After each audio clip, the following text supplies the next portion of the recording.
Speech delivery is a matter of nonverbal communication. It is based on how you use your voice and body to convey the message expressed by your words.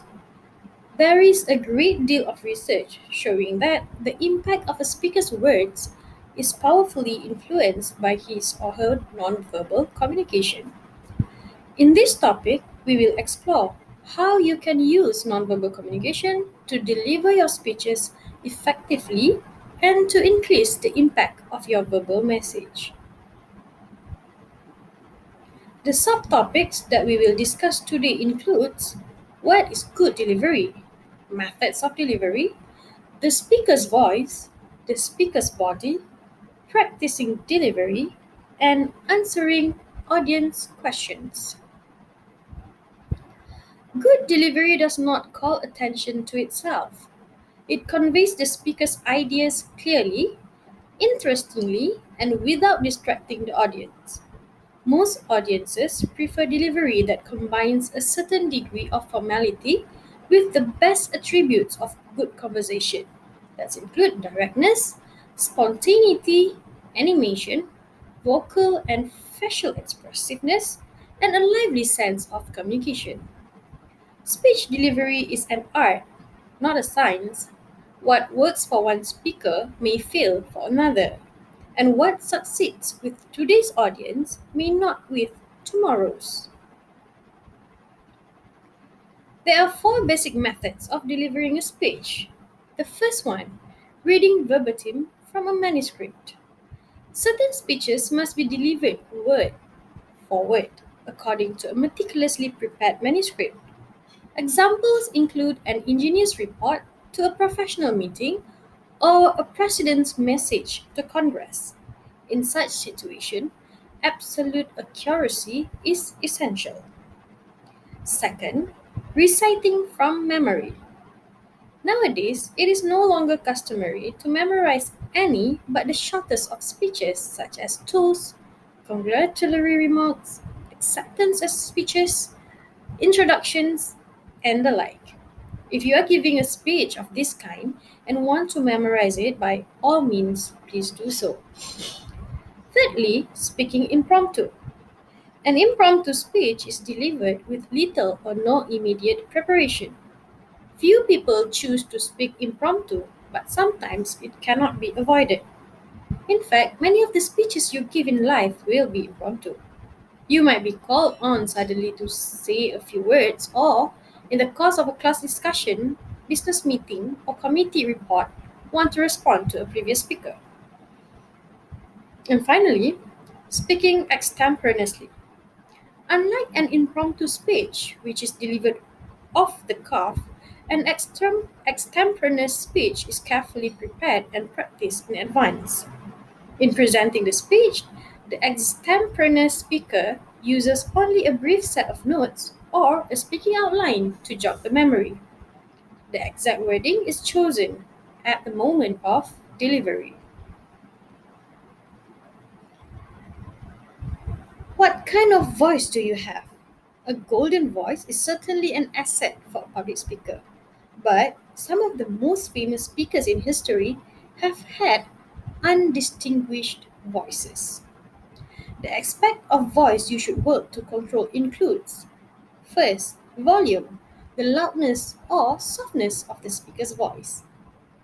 Second, pitch, the highest or lowness of the speaker's voice. Third, rate, the speed at which a person speaks. Fourth, pauses, a momentary break in the vocal delivery of a speech. Fifth, we have vocal variety, which is changes in a speaker's rate, pitch, and volume that give the voice variety and expressiveness. Followed by pronunciation, the accepted standard sound and rhythm for words in a given language. Next come articulation, the physical production of particular speech sounds. And finally, dialect, a variety of a language distinguished by variations of accent, grammar, or vocabulary.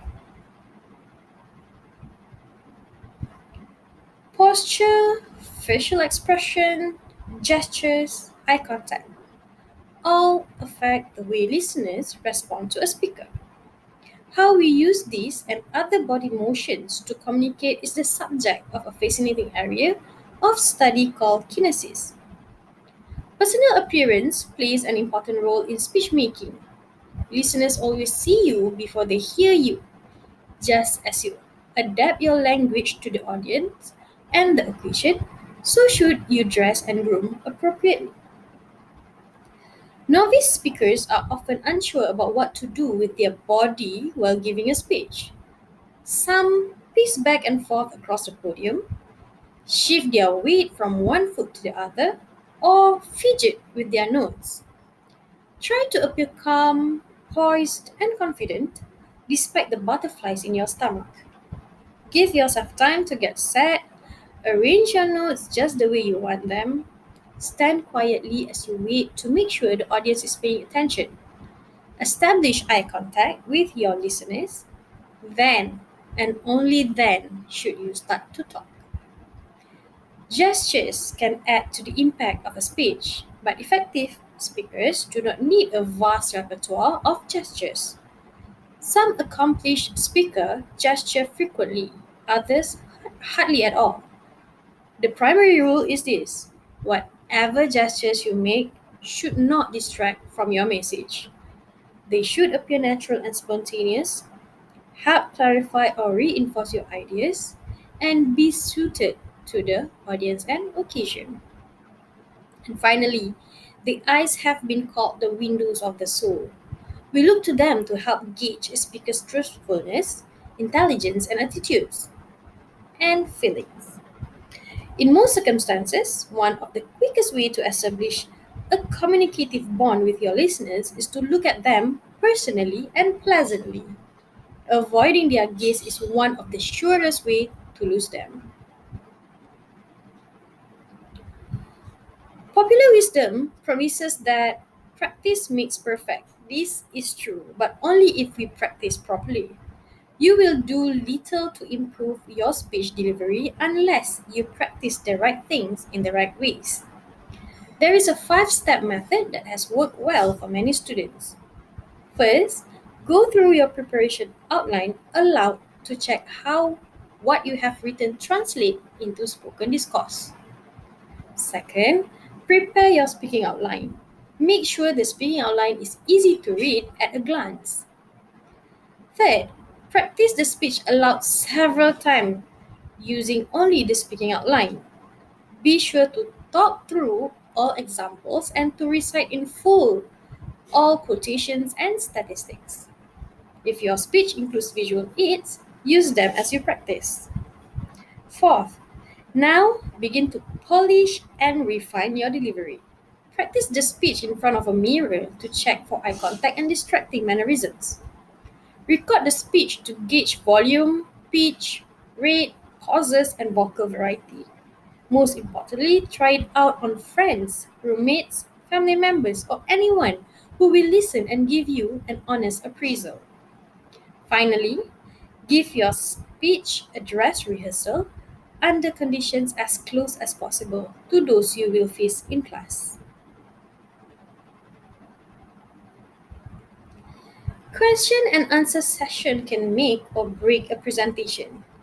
A speaker who handles question well can strengthen the impact of his or her speech. On the other hand, a speaker who evades question or shows annoyance will almost certainly create the opposite effect. The first step to doing well in a Q&A session is to take it as seriously as the speech itself. The two major steps in preparing are working out answers to possible questions and practicing the delivery of those answers. If you have ever watched a skillful speaker field inquiries from the audience, you know there is an art to managing a Q&A session. The following suggestions will get you started on the right foot. First, a positive attitude will help you answer questions graciously and respectfully. Try to view questions from the audience as sign of genuine interest and a desire to learn more about your subject. Second, it's hard to answer a question well if you don't listen carefully to it. Give the questioner your full attention. Third, when you are being asked a question, look at the questioner. Direct your answer, however, to the entire audience. Make occasional eye contact with the questioner as you answer, but speak primarily to the audience as a whole. If you speak just to the questioner, the rest of the audience may drift off. Fourth, if you don't know the answer to a question, say so. Don't apologize, don't evade, and most important, don't try to bluff. Do, however, let the questioner know that you take the question seriously and offer to check into the answer as soon as possible after the speech. Finally, the fifth suggestion is to stay on track. It's easy to get diverted or lose control of time in a lively Q&A session. Unless there is a moderator, the speaker is responsible for keeping things on track. Allow one follow-up question from each person and don't let yourself be dragged into a personal debate with any questioner.